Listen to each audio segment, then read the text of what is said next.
الحمد للہ رب العالمین والعاقبۃ للمتقین والصلاة والسلام علی رسولہ محمد وعلی آلہ واصحابہ اجمعین، اما بعد۔ بسم اللہ الرحمن الرحیم۔ وانذر عشیرتک الاقربین۔ حضرات محترم، درس سیرت نمبر 16 آپ کے سامنے لے کر حاضر ہوا ہوں۔ آج کے بیان کی تیاری میں جو کتابیں شامل ہیں وہ ہیں الرحیق المختوم صفی الرحمن مبارک پوری صاحب کی، سیرت سرور عالم سید مودودی رحمہ اللہ کی، سیرت القرآن سید معروف شاہ شیرازی رحمہ اللہ کی۔ ان سے جو کچھ میں جمع کر پایا ہوں اس کا خلاصہ آپ کے سامنے پیش کر رہا ہوں۔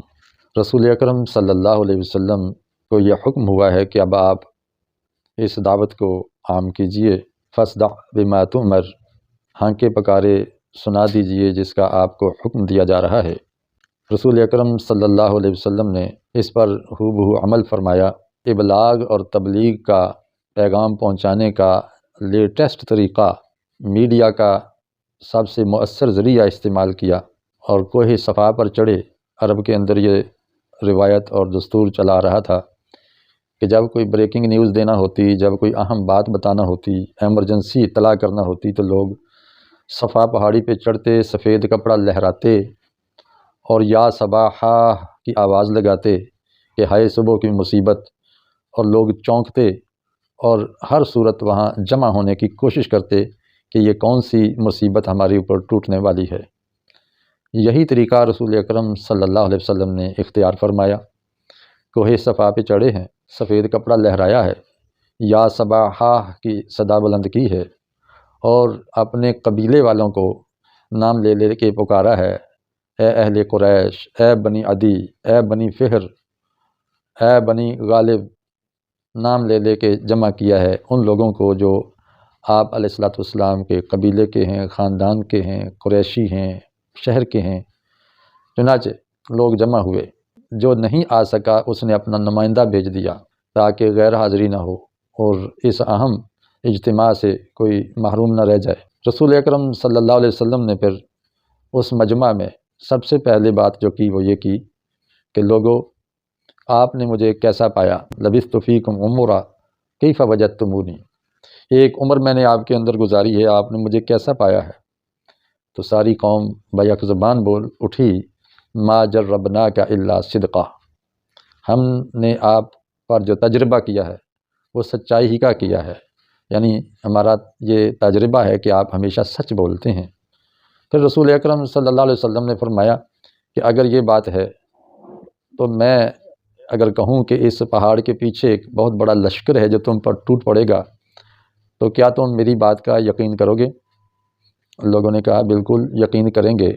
گویا کہہ رہے ہوں کہ اگر ہمیں آنکھوں سے نظر نہ بھی آئے تو ہم یہ کہیں گے کہ ہماری نظریں تو دھوکہ کھا سکتی ہیں لیکن محمد کی زبان جھوٹ نہیں بول سکتی۔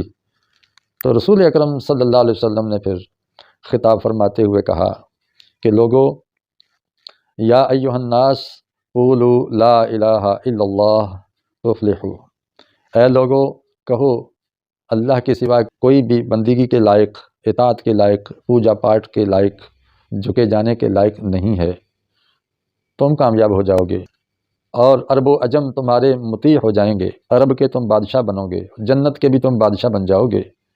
اب یہ آواز جیسے ہی بلند ہوئی ہے تو ابو لہب اس نے پتھر اٹھایا اور آپ کی طرف پھینکا اور کہا، تبا لک یا محمد الہذا جمعتنا، تباہ ہو جائے، برباد ہو جائے اے محمد، تیرے ہاتھ ٹوٹ جائیں، کیا آپ نے ہمیں اسی لیے جمع کیا تھا؟ نعوذ باللہ۔ یہ ابو لہب کی پھر ایک جسارت ہے، پچھلے لیکچر میں بھی آپ نے اس کی یہ بڑھ سنی ہے۔ ابو لہب کی پکار سے متاثر ہو کر لوگ بدک گئے اور مجمع سے ہٹ گئے اور گھروں کو چلے گئے، اور نبی علیہ السلام کی بات کو انہوں نے غیر مؤثر قرار دیا اور کوئی اثر نہ لیا۔ رسول اکرم صلی اللہ علیہ وسلم ظاہر ہے حزین و غمگین ہوئے، لیکن آپ علیہ الصلوۃ والسلام ہاتھ توڑ کر بیٹھ نہیں گئے، بلکہ اللہ تعالیٰ نے جو حکم فرمایا تھا کہ اب آپ کا کام رب کی تکبیر بلند کرنا ہے، کبریائی بیان کرنا ہے، تو آپ پھر عوام الناس کے پاس گئے کہ پہلے آپ نے دعوت کا آغاز اپنے گھر سے کیا، اپنی بیوی، اپنے زیر تربیت بچے، اپنے غلام، اپنے گہرے دوست، ہم خیال ساتھیوں کو دعوت دی۔ پھر آپ نے رب کے حکم پر رشتہ داروں کو 2 دفعہ گھر میں بلا کے دعوت دی۔ اب پوری برادری کو جمع کر کے، پورے قبیلے کو جمع کر کے، اس کی تمام شاخوں کو جمع کر کے اعلان فرمایا اور رب کی توحید کی دعوت دی۔ اور جب انہوں نے رسپانس نہ دیا فوری، تو پھر رسول اکرم صلی اللہ علیہ وسلم نے حج کے موقع پہ، میلوں ٹھیلوں کے موقع پہ جا کے عوام الناس کو سمجھانا شروع کیا اور دعوت پھیلانا شروع کیا۔ اس پر آپ کی مخالفت شدت اختیار کر گئی، کیونکہ بہت سی سعید روحیں، بہت سے سلیم و طبع لوگ، اچھی طبیعت کے مالک، اچھی سوچ رکھنے والے، وہ چھٹ کے آپ کے ساتھی بن رہے تھے۔ اس دعوت کو روکنے کے لیے ابو لہب نے ایڑی چوٹی کا زور لگایا، اور اس کے دیگر ساتھیوں نے بھی، اور اس کی انشاءاللہ تفصیلات آگے آنے والی ہیں۔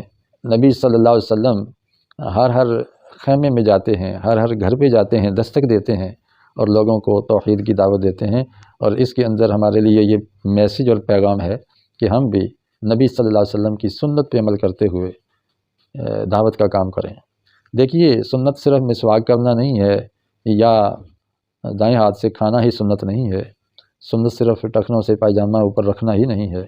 سنت صرف میٹھا کھانا نہیں ہے، بلکہ سنت دعوت دینا، سب سے بڑی سنت دعوت، ارشاد اور تبلیغ کا کام ہے، اور توحید کی دعوت دینا، اور شرک کا ابطال کرنا، بت پرستی اور شرک سے لوگوں کو روکنا۔ دیکھیں، صرف اللہ کی پوجا پاٹ سے کفر کو کچھ نہیں ہوتا۔ کفر کو اس وقت مروڑ اٹھتے ہیں کہ جب آپ ان کو کفریہ حرکتوں سے روکتے ہیں، شرکیہ حرکتوں سے روکتے ہیں، تو تب مزاحمت پیدا ہوتی ہے، اور تب پھر صبر کا درس ملتا ہے کہ آپ صبر کریں اور ڈٹے رہیں۔ تو انشاءاللہ اگلے لیکچرز میں مزید اس کی کڑیاں کھلیں گی۔ آج اتنا ہی کافی ہے۔ السلام علیکم ورحمۃ اللہ وبرکاتہ۔